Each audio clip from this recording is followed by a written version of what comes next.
Le régime algérien s'emploie avec fébrilité sur plusieurs fronts afin de condamner la reconnaissance par Israël de la République du Somaliland. Reléguant sous silence sa défense proclamée du principe de l'autodétermination des peuples, pourtant consacré par l'article 32 de la Constitution de décembre 2020 voulu par le président Abdelmadjid Tebboune, la diplomatie algérienne a exercé de fortes pressions sur le président de la Commission de l'Union africaine, le Somalien Mahmoud Ali Youssouf, afin qu'il publie un communiqué réaffirmant l'engagement indéfectible de l'Union africaine envers l'unité et la souveraineté de la Somalie. La teneur de ce texte n'a cependant pas satisfait pleinement les autorités algériennes, la condamnation explicite d'Israël n'y étant pas mentionnée.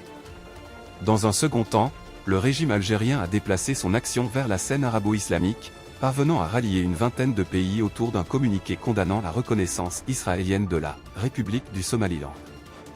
Cette mobilisation s'explique par la crainte manifeste d'Alger de voir Israël reconnaître la République fédérale de Kabylie, proclamée le 14 décembre 2025 à Paris, d'autant plus que les liens entre le mouvement pour l'autodétermination de la Kabylie, MAK, et l'État hébreu sont réputés profonds.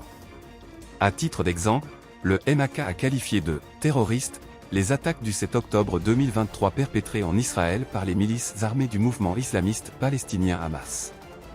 À cette proximité politique s'ajoutent les relations étroites qu'entretient le MAK avec les responsables de la République du Somaliland. Autant d'éléments qui nourrissent la crainte du régime algérien de voir la République fédérale de Kabylie obtenir sa première reconnaissance internationale.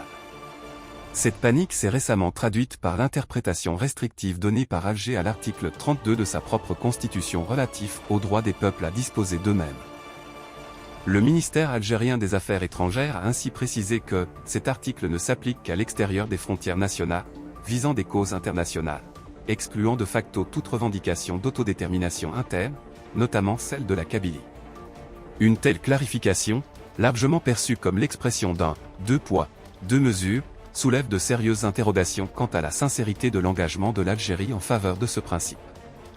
Dans le même esprit, le régime algérien se fait le défenseur de la souveraineté de l'Espagne face au mouvement indépendantiste en Catalogne et au Pays basque, illustrant davantage encore les contradictions de sa doctrine officielle.